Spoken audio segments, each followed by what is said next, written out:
네, 화제가 되는 이슈들 살펴보겠습니다. 김광삼 변호사와 함께합니다. 어서 오십시오. 네, 안녕하세요. 네. 자, 이재명 대표 피습 사건부터 정리를 하겠습니다. 여러 번 전해드린 대로 오늘 오전에 부산 일정을 소화하다가 괴한의 공격을 받아서 부산대병원에서 응급처치를 했고요. 현재는 서울대병원으로 옮겨져서 치료를 받고 있다고 전해지고 있습니다. 변호사님과 법적인 부분을 좀 짚어볼 텐데요. 네. 과거에도 좀 비슷한 피습 사건들이 있었는데 먼저 대표적인 것들을 언급해 주시죠. 대표적인 게 한 두 가지 정도 들을 수 있어요. 2006년도에 이제 박근혜 한나라당 대표였죠, 그 당시에. 그래서 오세훈 시장에 대한 선거 유세를 서울 신촌에 있는 현대백화점 앞에서 이제 유세를 하는 거예요. 근데 그때 한 명이 갑자기 올라와서 목을 그었죠. 그래서 뺨을 그었죠. 뺨을 그어가지고 간신히 뭐 경동맥이지 그런 건 다치지 않았어요. 이제 그렇지만 이것은 뭐 전형적인 테러라고 볼 수 있는 거고요. 재판 받았습니다. 받아서 징역 10년 선고 받았고요. 네. 그 다음에 우리가 여러분들 다 아시다시피 2015년에요. 그 당시 이제 주미대사 리포트 대사에 있었어요. 네. 근데 그분이 굉장히 뭐 한국적으로 한국 토속 음식도 잘 먹고요. 또 여러 가지 소통을 많이 하면서 인기가 굉장히 많았거든요. 그런데 당시에 이제 세종문화회관에서 조차 모임이 있었는데 특히 민화협이랄지 서울 어떤 시민단체들과 관련해서 아침 조차 모임을 하던 중에 김기중 씨라는 사람이 갑자기 들어와서 사실 이제 그 당시에 그 사람은 뭐 입장권이 없었어요. 그런데 아는 사람이 저 사람은 뭐 입장을 권리가 할 수 있는 자격이 있다고 해서 들어왔거든요. 근데 들어와서 리포트 감독을 쓰러뜨리고 흉기로 결과적으로 리포트 감독에게 또 상처를 입혔죠. 그래서 이제 그 사람도 결국 재판을 받았는데 징역 12년을 받았습니다. 네. 그런데 이 흉기와 관련된 이런 범죄들의 특징은 사실은 살인 목적을 하고 저런 흉기를 휘둘렀다 이렇게 볼 수밖에 없는 상황들이 있기 때문에 이제 대부분의 어떤 노리는 부위가 굉장히 인간에게 있어서 위험한 부위를 많이 노리고 이번에 이재명 대표 관련된 부분도 좀 그런 의도가 좀 있었다고 봅니다. 네. 그렇기 때문에 상당히 중한형에 해당이 된다고 볼 수 있는 거죠. 네, 리포트 대사에 대한 가해자에게는 12년 그리고 박근혜 전 대통령 가해자에게는 10년의 형이 내려졌었다. 자, 이번 건과 관련해서는 아직 본격적으로 수사가 진행되고 있지는 않지만 이번 사건의 피의자 수사는 어떤 부분에 초점을 맞추고 진행이 될까요? 일단 이제 제일 중요한 것은 이제 피해의 정도죠. 야당 대표가 피습을 당했다는 거, 그다음에 어떤 피해의 정도. 일단 언론 보도에 의하면 이제 1cm 정도의 열상으로 나와 있거든요. 열상이라는 것은 이제 찢어졌다는 걸 의미하는데, 뭐 그냥 1cm면 뭐 그렇게 위험하지 않다고 생각할 수 있지만 또 그건 깊이에 따라 다르고요. 또 목 부분이지 않습니까? 그래서 피해의 정도가 어느 정도인지 이제 그 부분이 좀 어떻게 나타날지 한번 지켜봐야 할 것 같고요. 이제 두 번째는 범행의 동기죠. 네. 이 사람이 왜 이런 범행을 했을까? 물론 이제 본인 자체는 좀 유장을 한 것 같아요. 그래서 이재명 대표에 접근하기 위해서 파란색 왕관, 그러니까 이재명 대표를 지지하는 잼잼 자봉단, 잼잼 자원봉사단을 줄여서 그렇게 얘기한다고 그럽니다. 그래서 마치 그 봉사단인 것처럼 유장을 한 다음에 이러한 테러를 저지른 것이 아닌가 이제 그렇게 의심이 되고 지금 언론 보도를 보니까 지난 12월 13일에도 똑같이 이게 파란 왕관 쓰고요. 이재명 대표가 그 당시 부산 진구에서 네. 부산시당 대회의실에서 최고위원회를 했었거든요.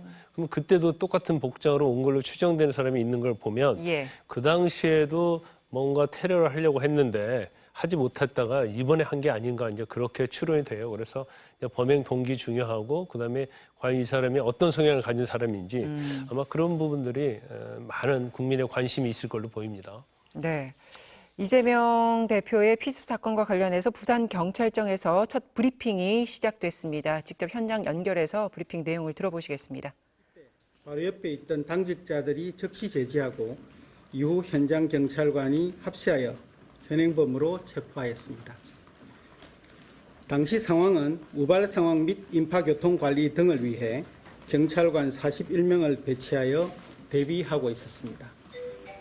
다음은 피해자 후속 및 현재 상황입니다.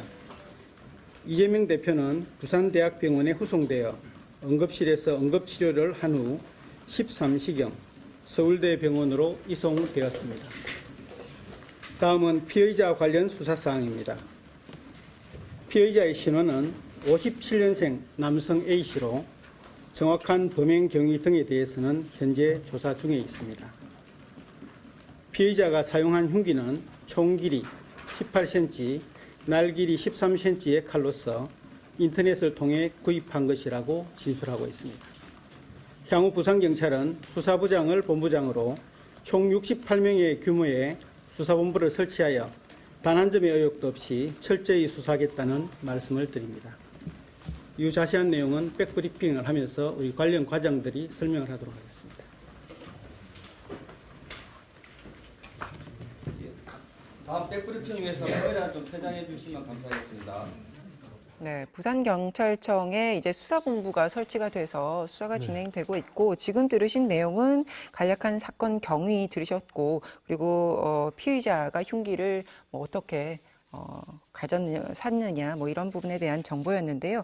그 한 가지 의문이 당시 그 이재명 대표가 부산 일정을 소화하고 있던 현장에 사법경찰관이 꽤 여러 명 같이 있었다고 알려졌는데 너무 기습적이긴 하지만 너무 대처를 잘 못한 거 아니냐 뭐 이런 목소리도 있더라고요. 일단 뭐 기동대가 있었고요. 그다음에 이제 형사가 있었고 그래서 총 경찰은 한 50명 정도 배치가 됐다고 그럽니다. 그런데 이 50명이 일반적으로 야당 대표가 지방에 오는 경우 또 행사 있는 경우에는 그 정도 배치가 된다고 그래요. 그런데 선거 기간 때는요. 이 선거 유세랄지 하기 위해서 이제 후보자에 대해서 경호팀이 경찰에서 배치를 해주는데 선거기간이 아닌 경우에는 이제 배치를 안 하는 게 관례라고 그럽니다. 그래서 네.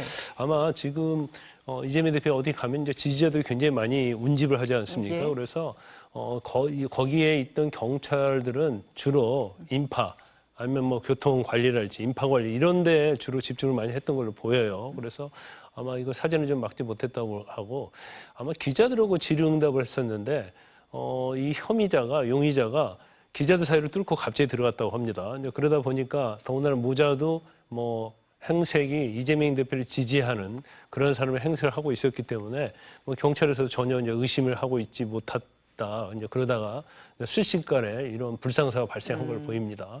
알겠습니다. 그래서 유사 사례가 재발되는 것을 막기 위해서 주요 인사에 대해서 신변 보호가 강화된 상황이고요. 다음 주제로 일단 넘어가겠습니다.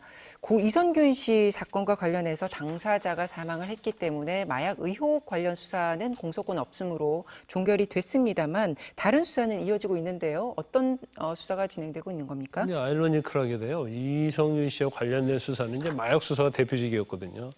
그런데 결국은 이성균 씨가 사망을 하면서 가장 중요한 쟁점은 공갈범이 누구냐, 또 공갈범들이 어떻게 협박을 했느냐, 이제 이런 부분이 사실 지금 언론에 많이 보도가 돼 있고 또 관심이 많이 쏠리고 있습니다. 그런데 지금 공갈을 한 사람으로는 2명이 지목이 돼 있고 지목이 되고 있고 입건을 했다고 합니다. 그리고 또 한 명 있는데 이 사람은 아직 밝히지 않았어요. 그래서 해킹범으로 추정되는 사람이라고 하는데 이 성명 불상의 이 사람은 제가 볼 때 이제 가짜일 수도 있다. 그러니까 여 실장이 거짓으로 꾸며낼 수 있는 사람일 수도 있다는 생각이 좀 듭니다. 그래서 좀 약간 경악할 만한 것은 지금 유흥업소의 여 실장이 이성균 씨를 협박했다는 거고 또 이 여 실장과 친한 사이인 또 한 살 어린 여자가 있거든요. 그 사람이 이제 유층에 살았다는 거예요. 그런데 둘이 교도소에서 만났다는 거고 그런데 유층에 살던 이 여자는 사기죄로 실형을 선고받고 복역 중이었고요.